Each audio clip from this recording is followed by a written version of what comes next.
Hello everybody, my name is John Watson and I am your Hurricane Creek Keeper. Thank y'all very much. I want to tell you about my buddy Derrick. I met Derrick 13 years ago at my first Waterkeeper conference. And I got to be honest with you, I was a little intimidated by Derrick and his Rottweiler coming to a conference. But like me, Derrick can be a little rough around the edges sometimes, especially after he had been sleeping in his car for over a week to come to the conference and be a part of it. Saw him at conferences from time to time after that, and we got to be pretty good friends, but nothing like what we are now. We're family now. Just like I'm family with most of you in this room now, Derrick and I share a bond that is almost indescribable. 2005, Hurricane Katrina hit town, and it took everything on the beach and turned it upside down and made a debris pile out of it. Turkey Creek, Mississippi was in shambles. All we'd heard on the radio and the television is all the chaos, the looting and shooting going on over in New Orleans. So I was a little apprehensive to come down and be a part of it, but I couldn't pass it up either. Derrick and I left my house. We had two 26-foot vans. We had 690 gallons of gasoline on a trailer on the back of my truck. We had thousands of dollars worth of building supplies. Both of us maxed out every credit card we had. We bought every chainsaw that Singley's would sell us. Every generator at the Sears. We were ready to rock and roll when we hit the coast. I was amazed when I got here. Turkey Creek was in peace. The people there were ready for Derrick to show up. He took charge. He knew what to do. He knew who needed to see who and where this food needed to go and what parts of town were going to be needed, where his help would be needed the most. I watched him organize just in a matter of an hour or two. It was ready to rock and roll. That was great, man. I'd never seen anybody quite do that. He taught me an awful lot about environmental justice on that trip. Our waterways are very special. But sometimes when we only pay attention to the nuts and bolts of the chemistry in that water, we lose touch with the human aspect, the connection that all of us have to these waters that run like the blood of the earth that we're all connected to. Derrick Evans taught me that, and I'm proud to call him my cousin. After I'd been working with him for a couple of years, I went to a fish fry, and his next door neighbor called me over and he said, you know, you've been down here long enough now that you're officially a cousin in Turkey Creek and you wash the dishes just like the rest of us.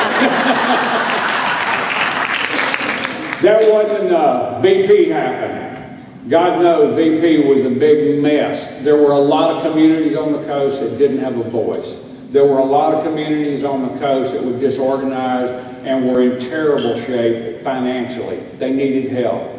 Derrick took charge again. With the Gulf Coast Fund, he was able to put money in the hands of people that really needed it. He saw that the elders were taken care of. He saw that the children were taken care of. But more than that, he saw that the communities were organized around their water bodies and organized to help each other get through this, what is still an ongoing crisis today.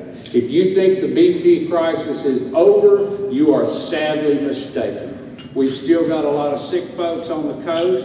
A lot of our waterways are in bad shape, and Derrick Evans is still standing waist deep in the communities, organizing around the effort to make it better.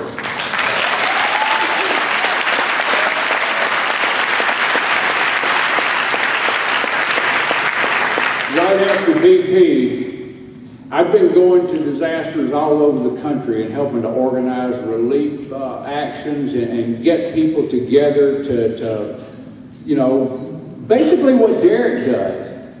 But in 2011,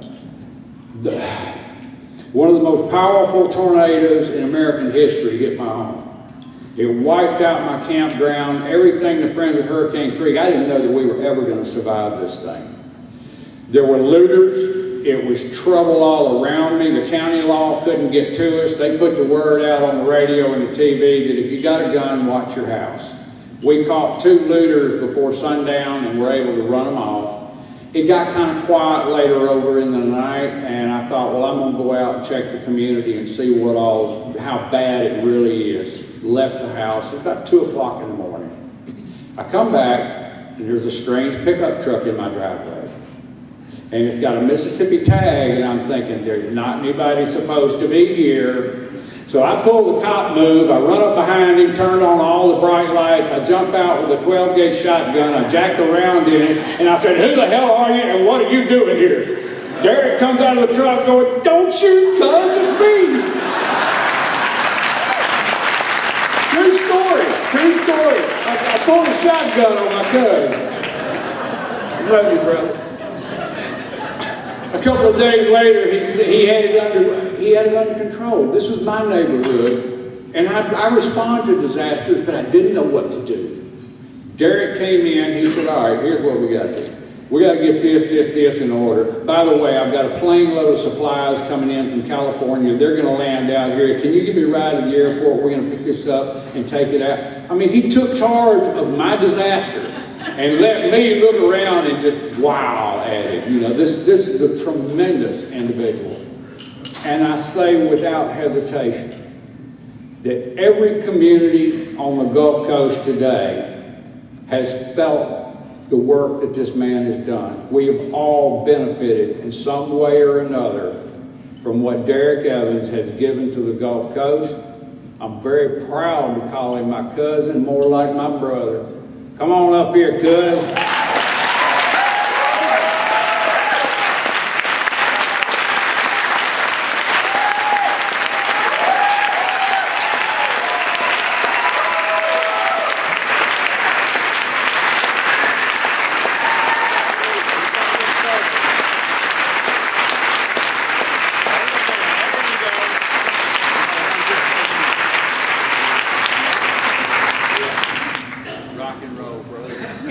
Rock and roll.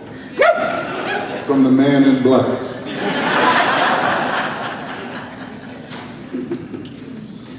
Well, I'm going to be brief. Well, first of all, thank you. Let me have some good manners. Thank you for this award. I mean, I'm very well aware of the caliber, the quality of people who have won this award tonight and in the past. And I'm just honored, so thank you for counting me in that number. I want to just take a minute to remind us all about some things that I think we've all pledged ourselves to think deeply about while we're here at this year's River Rally. And I want to start what I have to say about that by reminding us all, as we know, that for centuries, the separation of the environment from the human experience has effectively destroyed both. We know this, right? Well, then we should also know the flip side to that. That rebuilding both cannot be accomplished by doing the same thing of separating the human experience from the environment. So what that means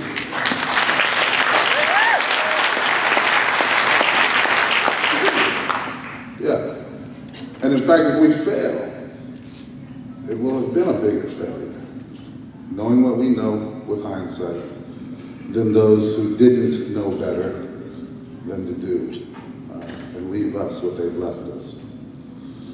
So what that means for all of us here is we have to learn, as John, my cousin, just said, to see people. Not just the science, not just the law, not just the policy or the abstract concepts, but the people in our river work and in our other work. And we can practice learning to see people, period. And so I want to take a moment to to ask everyone here to give an ovation to the hard-working men and women of the wait staff that have been serving.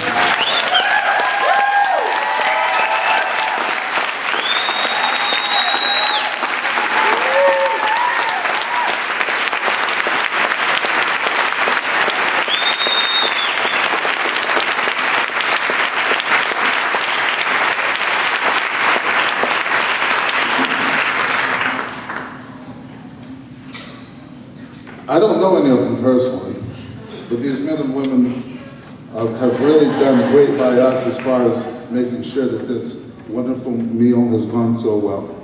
And also, I think, if I'm not mistaken, John, it seems like they probably by maybe 600, 700% increased the diversity in the room. And for that too, we are thankful. You know, they're also probably, like most people on the Gulf Coast, and particularly people of color and wage earners and so forth, they're probably the miners' canaries that are walking right around among us. They're probably people who live in the greater Mobile area who get all of their public drinking water from the Big Creek Lake Reservoir, which now has, or will soon have if it doesn't already, the pipeline running through Africa Town, here in Mobile, where some of you visited, southwest to the Pascagoula Chevron refinery, under the entire municipal area. This is a major, you see this city, it's got skyscrapers, right? A major municipal area's sole source of public drinking water. And I don't think that would happen, or happen so easily in other places. But you know, this is where we are. We're here on the Gulf Coast. And I can assure you, you know, I said earlier this morning, democracy has been the brokest, the longest. We're the miners' canaries. Where sea level rise and climate events like Hurricane Katrina get stronger and stronger, right?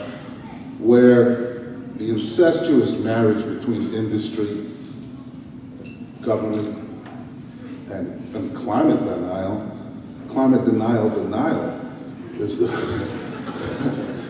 is what happens here. But anyway, yeah, this is the Gulf Coast. And these are the people of the Gulf Coast who are regionally a community, not just one, a singular, contiguous environmental justice community where people, water, you name it, are an integral, singular reality that we cannot walk away from, that we cannot deny. And let me just say that when the most vulnerable, the most marginalized among us have clean water, you'll all have clean water.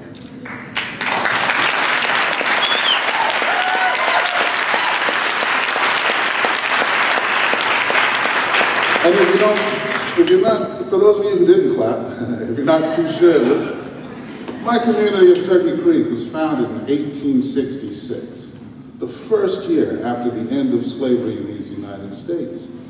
The first time in which my ancestors were allowed under law to own land, to vote, to hold office, serve on juries, to be involved in civic affairs. And guess what? Guess who else it benefited? It benefited in Mississippi and elsewhere in the South millions of white Southerners who previously had no public schools, no equitable divorce laws, no long list of just basically, you know, humane, progressive laws to protect human beings from the excesses of greed and government gone awry. In 1964, 100 years or so later, the Civil Rights Act, not only did it bring previously promised freedoms to African American folks in Selma and Montgomery and Jackson and New Orleans, but because of the Civil Rights Act, women in this room and elsewhere, all the baby boomer and younger women and their children have benefited because of the open doors of opportunity that were bust open by the resistance and the protests of the miners' canaries. Okay, so we gotta value these communities, these people, these voices, not for the sake of inclusion, but for the sake of vision and leadership. And as we say in Turkey Creek, well, as we know, that regressive policies, the rollback of positive public policy, regardless of who is or isn't elected, which does matter and it is important. But all of these things can be shifted and reversed after the passage of this. The problem can be worse later, clean water, voting rights, what have you. But it's only when, not just policy, but cultural attitudinal shifts occur, that those good policies can't be rolled back and reversed. And so finally, I'll just say, greetings and thank you from Turkey Creek, where it is not our first Reconstruction. Thank you.